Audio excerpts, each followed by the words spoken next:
Good morning, everybody. Now, everybody is suffering at the moment from rising prices and especially rising energy prices, whether it's at the petrol pumps and the diesel pumps, or whether it's energy coming into our homes via electricity and obviously the gas that we need as well. Now, Boris has come out with his shiny new energy plan for the future, and straight off the bat, it's a load of rubbish. There's one good thing in there that he says, however, which is that he's going to try and go ahead with lots and lots of small nuclear power stations, which is what I've been advocating and saying for years. So I'm glad he's listening to something I say at least. But that is not going to have an effect for many, many years to come. That's something for the long term, and that's good. But to build a small nuclear reactor takes 5 to 10 years at the very least. So if you start right now, they're not going to come online until 2028, 2030, 2032, something like that. And the problem with scarce energy and rising energy prices is now. So that's not going to do anything for us right now. And, if we don't do something right now, then, we might not have an economy left in 5 years' time. But the other things in his plan are absolute nonsense. So it's more of the same old green climate alarmist claptrap. We're going to have green energy, which is cheap and renewable. Well, it's not cheap and it doesn't produce energy when the sun isn't shining and the wind isn't blowing. So you're not going to have so many more wind turbines on land, but they're going to build huge numbers of wind turbines and wind farms offshore in the sea, particularly in the middle of the Irish Sea or in the English Channel and then in the North Sea. And if you're unlucky enough to live in an area which is plagued by these things off your coast line, then you'll know that they're as ugly as sin. And a lot of the time, they're not even moving. They disrupt the marine life in the areas around them because of all the electric charges going through the cables to take the energy back on land from where they are.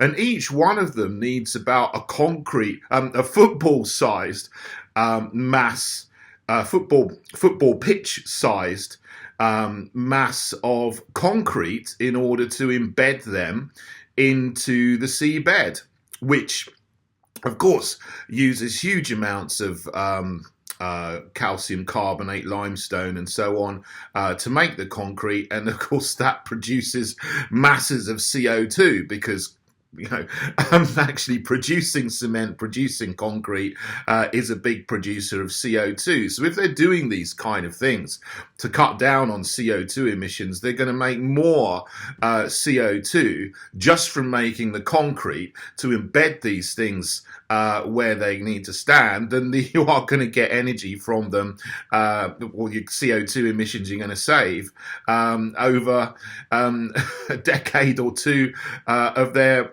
functioning lifetime. So the whole thing, if you think in terms of carbon accounting, which seems to be a new phenomenon among the political and political classes that don't have much common sense, then that thing doesn't make sense in terms of carbon dioxide and cutting emissions anyway, which is what they say it's to do. Look, what we need to do, and I've said, is very simple.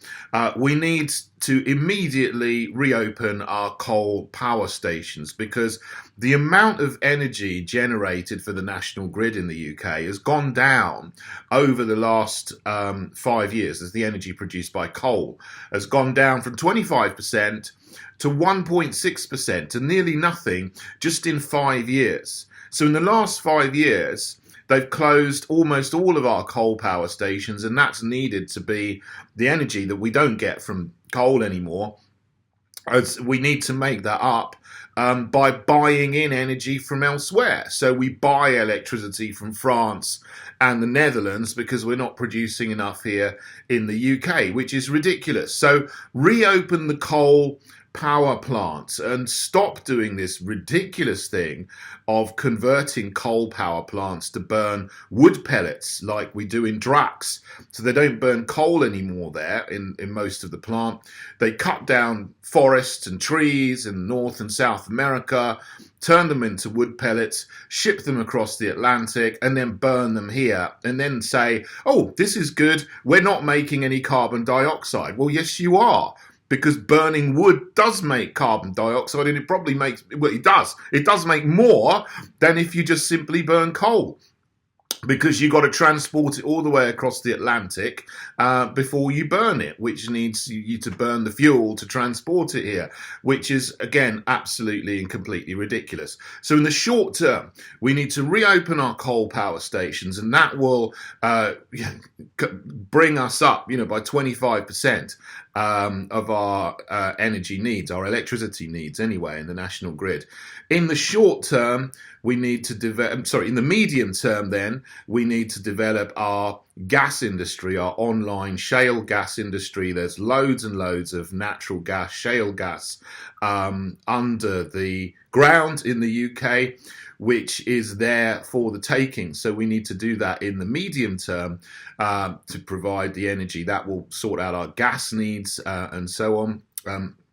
And then in the longer term, we develop our small nuclear reactors, which will keep us going in the long term. Now, of course, this is all confused by the conflict in Ukraine, which we shouldn't be getting involved in. We should stay neutral, and that would be the best way to get this over and done with as quickly as possible. And, you can listen to people on either side, and they will say different things and give different rationales for what's going on. But our national interests and the interests of ordinary people in this country will be best served by staying out of this and not putting sanctions on Russia and not continuing with sanctions on Russia that simply don't work.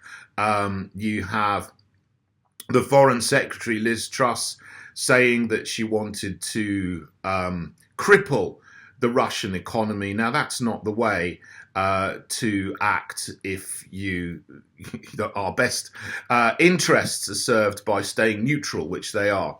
And of course, that's going to obviously exacerbating the problem with energy costs going up, because now Russia has said that the UK and other countries are going to have to purchase anything they want from Russia in terms of raw commodities in rubles, which they're not prepared to do. So this is going to exacerbate the problem of inflation here for ordinary working people, which the government minions don't seem to understand. So back to the original point, Boris's energy policy is rubbish. We need some common sense in energy. So once again, short term, reopen the coal power stations. Medium term, develop our online shale gas industry. Long term, build these nuclear power stations, small nuclear power stations, and then stay neutral on Russia, stop putting these sanctions on, and stop exacerbating the problem that we have. Because there's no sanctions on Saudi Arabia, and Saudi Arabia are bombing the Houthis in Yemen, causing a massive humanitarian crisis. No one seems to be worried about that in the slightest. So there's hypocrisy once again, and selective outrage about things, but then there's other outrages going on around the world that nobody is taking a blind bit of notice about and just letting go on without doing anything about it whatsoever. So, the UK and the Johnson regime is staying neutral over the situation in Yemen. It's staying neutral over the situation in Tigray and Ethiopia and all the other 30 plus wars that are going on around the world. But it's shouting just about this one situation in Ukraine and doing things which are not in the interests of ordinary people. So there we go. That's what to do. And unfortunately, it seems that we don't have any wise leaders in this country, whether it's fake Conservatives, Labour, Lib Dems, Greens, SNP, they're all banging the same drum, and they're all doing things that are detrimental to ordinary people. And you look around the Western world and there doesn't seem to be much good leadership anywhere else either, apart from Hungary, where you've got Viktor Orban, who seems to have a lot more sense than just about everybody else who is a president or prime minister of a Western nation. So we need somebody like Viktor Orban here in the UK and all the other countries of the Western world as well, very, very quickly, so that we don't go down the tubes.